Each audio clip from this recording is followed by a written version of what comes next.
Hello mga person ko, magandang buhay, and this is my another vlog. Enjoy watching! Nag-aabang nga kami sa labas ng sasakyan at ayan na nga po, nakasakay na po tayo dyan mga person ko. Pupunta nga po pala tayo sa may Guagua dahil mag-grocery si ate ko at yung kapatid ko. Sa may Glimart din pala sila mag-grocery kung saan kami nag-grocery dati. Nandito na nga po tayo mga person ko. Nakisama-sama lang ako sa kanila para ilibre nila ako. Kaseksita naman mga person ko, oh. Nagsimula na nga dyan maghanap ng bibilhin si ate ko dyan. Magsha-shopping galore yung person nyo. Dami yatang pambili ni Atche. Rugo, para rin talaga sa pamilya niya. Bibilhin niya talaga yan. Bigmukha na akong ngongo kayong sasabihan ko.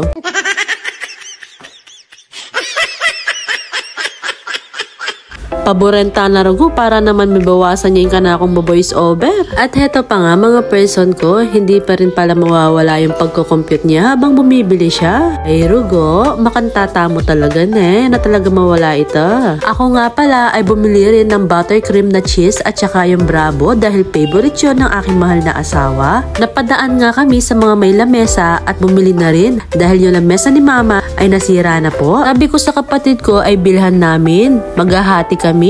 700 lang naman po ata yun. At ayun po, tig 350 kami mga person ko. Bumili na nga rin pala ng upuan si ate ko para daw hindi siya nahihirapan kapag pinapaliguan si Austin. Rugo, karakaldapin niya din person nyo at inla kaya kanyan pamayad? Pero ang sarap mag-grocery na mga person ko. Sana araw-araw nakakapag-grocery ako. Pangarap ko yung palagi akong mag-grocery, yung maraming stock. Manifesting po natin yan mga person ko. Olay nyo na mga person ko, karakal penyalwan de ngabe ako. May lila pa habang guguyo ding kahit da kasayada Rugo. Makanta talaga. Masayata mo kapag may kasalita mo ne. Nagbabayad na nga kami dyan sa may counter. Rugo, magkano kaya ng bilda? Yan nga pala yung mga mabait na bagger na nag-assist sa amin. Bali yung mga nabili nila ay iiwan muna dito dahil pupunta muna kami sa may Save More. Maghahanap kasi yung kapatid ko ng gatas ni Baby Enzo dahil wala dito. Dadalanda mo kay Aileen bilda oh. Nakalabas na nga po pala tayo sa may grocery dyan. Tapos itong kapatid ko pinapakita pa yung nila, resibo. May nakita nga po pala kaming Zagu kaya ayan pumila si ate ko.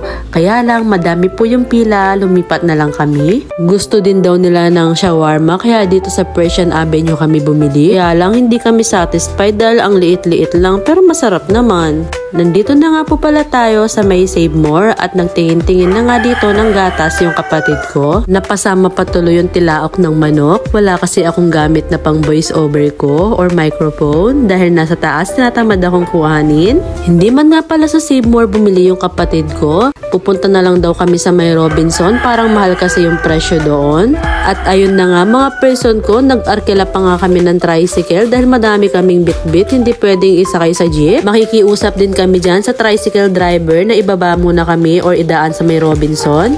At ayan na nga mga person ko, nasa may Robinson tayo at dito nga nagustuhan na ng kapatid ko yung price. May masayang mother na naman kasi nabili na niya ng milk yung anak niya. Rugo, kamal na pa mo yung milk niya and pamil. Biyahe na nga po pala tayo pauwi ng Dila-Dila or sa bahay po namin. Malapit na rin po tayo sa bahay namin yan mga person ko dahil nandito na po tayo sa may Virgen de los Remedios. Kapag may nakikita na nga kayong talang or mabolo, ayun na nga po yung bahay namin. O diba ang taas-taas or ang tangkad ng puno na yan? Nagsimula na nga pala kaming magbuhat ng mga pinamili nila. Rugo kabayat, na kami man Rugo sinopan nitang tricycle. Wala rin po kasi si tatay ko at saka yung asawa ko dyan. Binubuksan na nga dyan ni mother yung bago niyang lamesa. Tuwang-tuwa na yan kasi meron ng lamesang maliit sa may kusina niya. Andyan na nga rin po pala si tatay at nakikipaglaro siya kay Austin. At nakakatuwa naman silang tignan. Umakyat nga pala ako sa kwarto ng aking kapatid at pagtingin ko knockout yung dalawang mag-ina. Tulog lang kayo ng mahimbing dyan. Kinabukasan nga pala to mga person ko, nakita ko si mama ay nagluto ng miswa na may alimango. Dugo mga person ko, kanya manine. Tapos anala pang katabaret ang alimango. Huwag nyo na lang pong pansinin yung maingay. May ginagawa kasi si mother. At eto naman pamangkin ko, sunod ng sunod kay Tito J niya. Pinainit nga ulit dyan ni mama ko yung miswa dahil kakain na po kami. Masarap kasi mainit yung sabaw kapag kakain na. Gusto ko rin mainit talaga yung kinakain ko, lalo na yung kanin din. Kasi mas lalong napapasarap yung kain ko. Magsasandok na nga dyan si mama ko dahil kakain na po tayo mga person ko. Ready na nga rin pala ng aking mahal na asawa yung mga ibang kakainin. At ayun, nakita nyo naman po si Austin sunod ng sunod na naman. Rugo kanya man mga person ko, mga antang mo po at intapang tilapia kay Neon po pang Shanghai. Dalayan ng tita ko. At meron pang ang nagpakook dyan, libre lang, bumili siya. Sino kaya yon? Thank you po. Ayan nga po si Alexa, kumakain na rin siya mga person ko. Yung kinakain niya po ay luto sa may sauce. Hindi ko po alam kung ano yon. Ayaw niya kasi yung tilapia at saka po yung alimango.